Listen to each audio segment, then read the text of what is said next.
Welcome back to another Geek's Guide to Dragon Ball. Today we're going to be talking about Goku and the Saiyans and what do they both mean. Now what I mean by that is just I'm going to go over Goku's character, then I'm also going to jump into his part of his character is the Saiyan lineage and also where the Saiyans come from and that whole kind of backstory. So Goku came to Earth originally in Dragon Ball as a young baby. He crash landed on Earth and then he was found by a master called Gohan. Gohan took the baby in. Goku was very rowdy or whatever. Granted, this is the original story. I don't know about the Dragon Ball minus stuff. This is the original like anime story / manga story, so we're just gonna go with that. So after Grandpa Gohan found Goku, Goku was very angry and aggressive until on an accident Goku fell off a cliff while he was in Grandpa Gohan's back and he hit his head on a rock, which basically set off a kind of reaction in his head that basically instead of made him aggressive, it made him more peaceful and loving and kind-hearted. So in essence, it rewrote entirely Goku's character, and if that didn't happen, then Goku's character would have been evil pretty much, or he would have been a Saiyan to the like Vegeta type, more proudful and more aggressive and more he would be more like Bardock, I think, / the Saiyan race in general.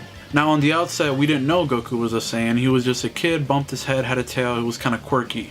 And then he meets Bulma after Bulma hits him with a car, and then that kind of set off the adventure to find the Dragon Balls. And after that, throughout many fights and many tournaments, Goku grew stronger and fought and made many more friends. Like he fought Yamcha, he met Krillin, became his best friend when they both got taught under Master Roshi. He ended up fighting Tien, Shinhan, he ended up fighting Chaozu, and releasing them from Master Shen's like kind of grip on them. Then he ended up fighting Demon King Piccolo, which after he fought Demon King Piccolo and killed him, he spat out an egg that was then later to be revealed and cracked open to be Ma Jr. / Piccolo Jr. at the time. And then more years pass, Goku becomes a teenager pretty much like at the age of 18, 17, enters the last tournament, I believe the 23rd World Martial Arts Tournament, and he runs into Chi-Chi, a childhood friend that he encountered earlier when he helped save the Ox King's castle. And at the tournament, Goku doesn't recognize her because Chi-Chi's angry with him because when they were kids, they promised that they would get married, yada yada yada. They fight, Goku remembers, Goku beats her, she ends up loving him, yada yada yada. They end up getting married pretty much at the outset of the tournament, and becoming a thing. But after the World Tournament, what we didn't know is that Piccolo Jr. entered as well, and at the finals at the tournament, Goku faced off against Piccolo Jr., and they faced off against each other, making Goku finally the victor of the 23rd World Martial Arts Tournament. And then this leads into Dragon Ball Z. This is where pretty much the like bomb gets dropped on Goku, where this basically sets off the chain of events of Dragon Ball Z, where it just leads into a non-stop string of battles in there.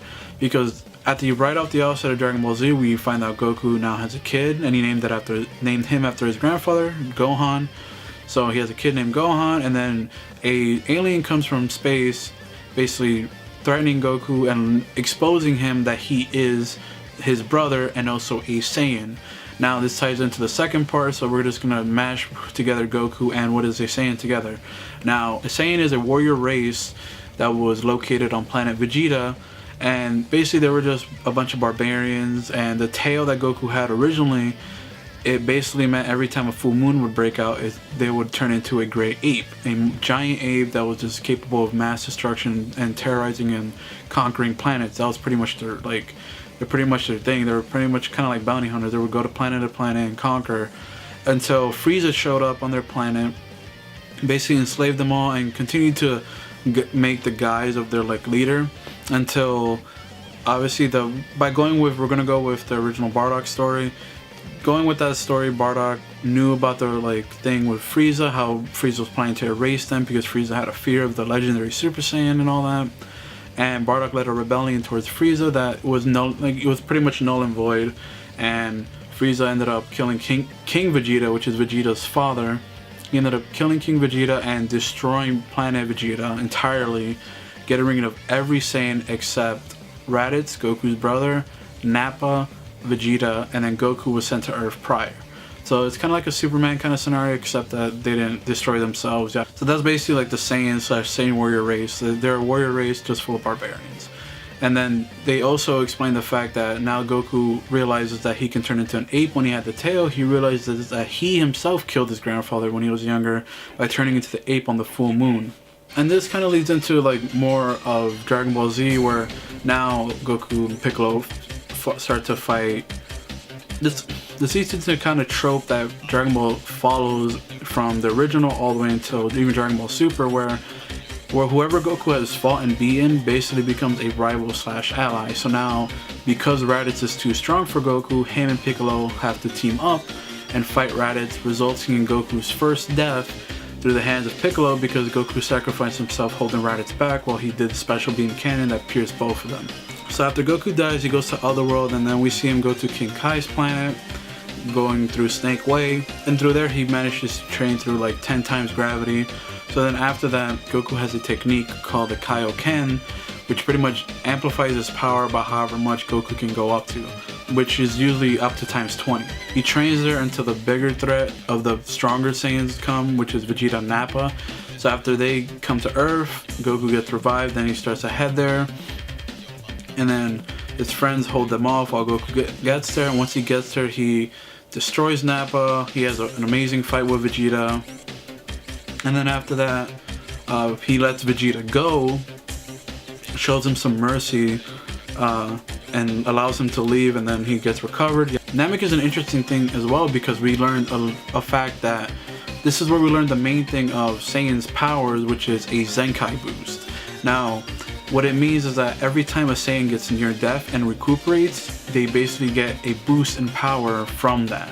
So we learned from Vegeta that he got stronger from the fight with Goku, because after Goku left him near dead from the spirit bomb and everything, he basically recovered and got stronger. Now that we explained the whole Zenkai boost thing, I think I'm going to cut Goku's character here, reach the end of this arc and the whole thing with the Super Saiyan.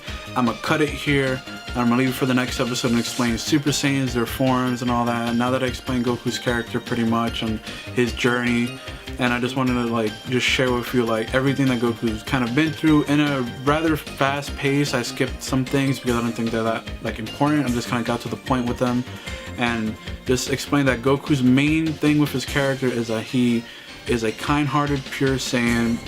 Even though it's as a result of him hitting his head, he's a kind-hearted pure Saiyan that just wants to fight for his friends and the ones that he wants to protect and the people he loves. And he just wants to get stronger as well. That's his main character trait, and he just wants to continue getting stronger and stronger and stronger over time.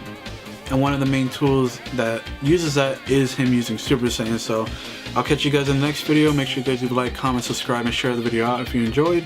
All my social media links will be down in the description below, like my Instagram, Twitter, and Snapchat. And I'll see you guys in the next episode explaining Super Saiyan and the future arcs and all that. And then maybe we'll even lead into some Goku stuff.